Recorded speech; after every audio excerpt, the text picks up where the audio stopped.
Another one of the Mega Collection comic issues. So Eggman vows that the next animal he captures will be turned into the ultimate killer robot, only to be annoyed that a really small and harmless looking lizard was what was captured. It's never explained why they used the extra large container if they didn't actually need to.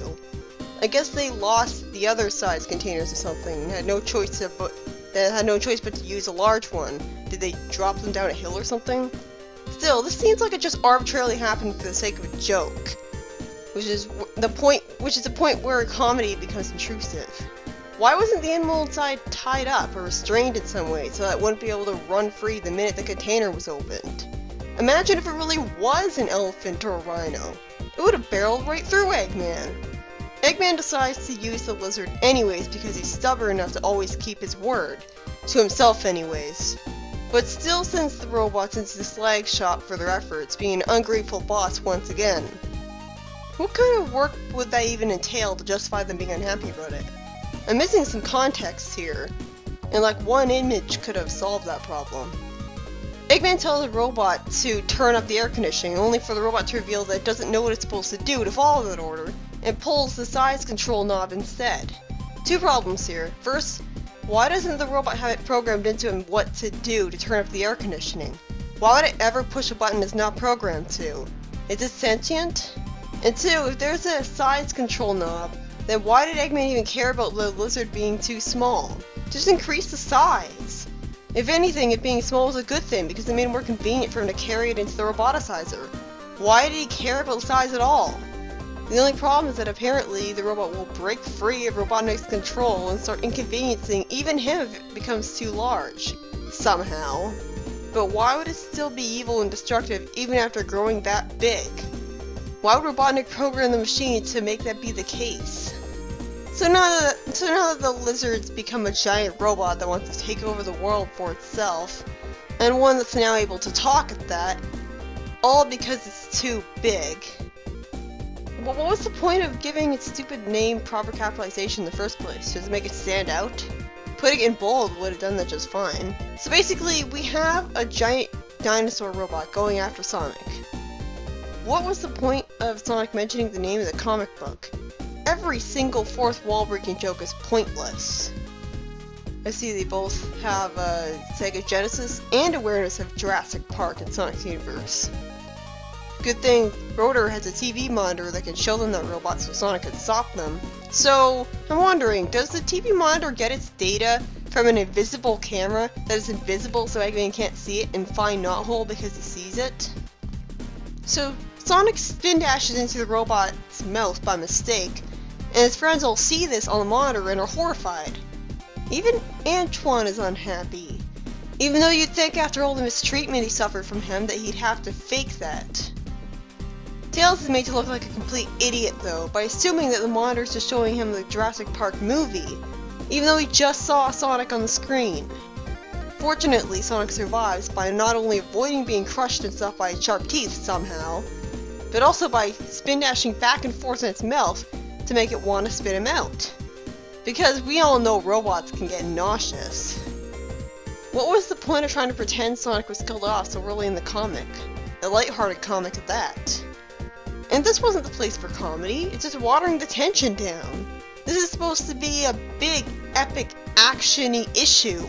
What was the point of Antoine saying the wrong word there in a tense moment? It's supposed to be that even the comic relief characters are scared, to tell the audience that the situation is serious. And only after the serious situation is the comedy relief character supposed to be comedic. Because it's to calm the audience down afterwards. And furthermore, this doesn't even make sense. I don't understand why Antoine would even make this mistake.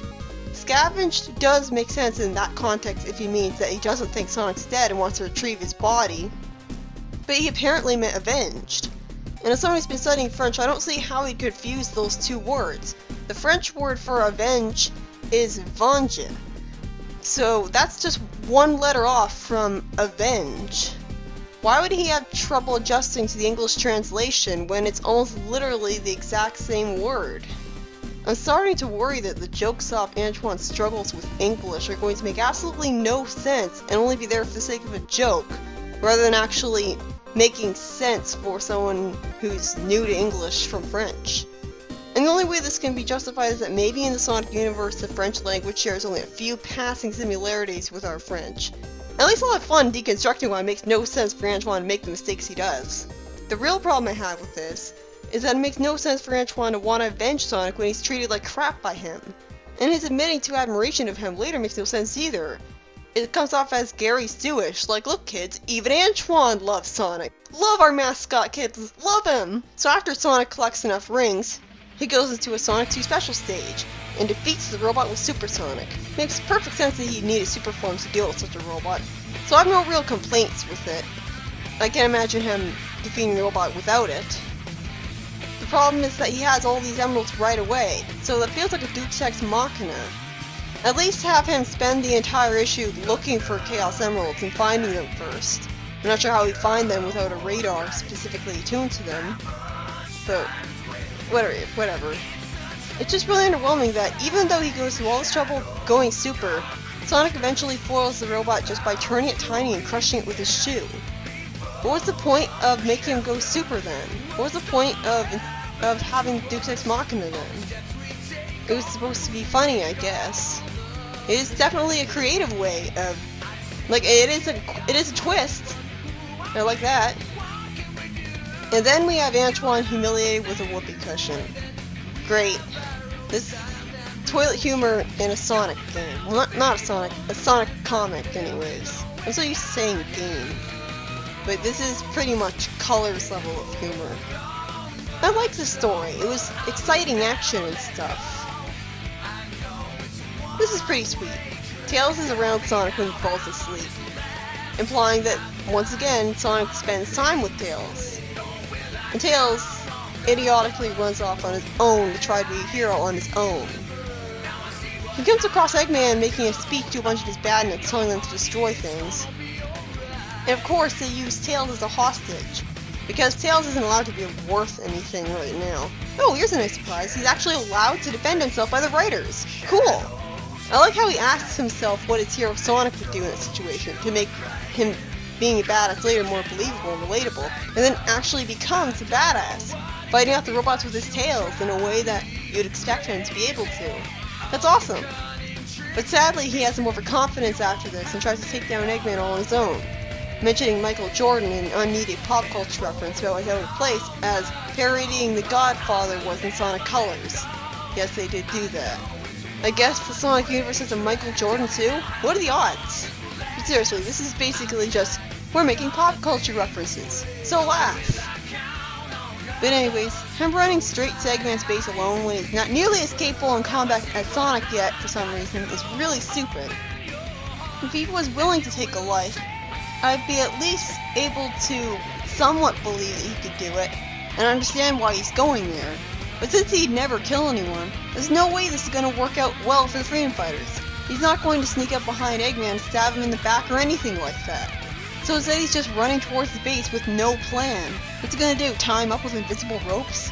This makes him being a genius later on in the comics seem like a random retcon.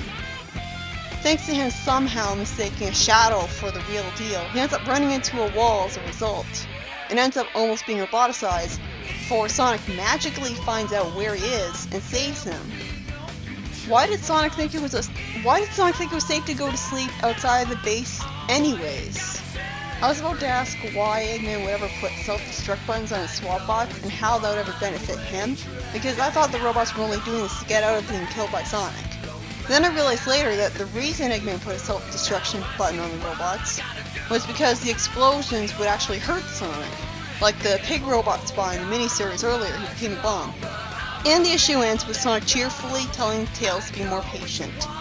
Yeah, Sonic lecturing someone else to not be impatient. At least he's not yelling at Tails, risking making him cry or anything, but he still looks extremely condescending here. And it's even worse if you imagine that Tails is supposed to be the audience surrogate. Because, what, they think that the audience is just as stupid as Tails here?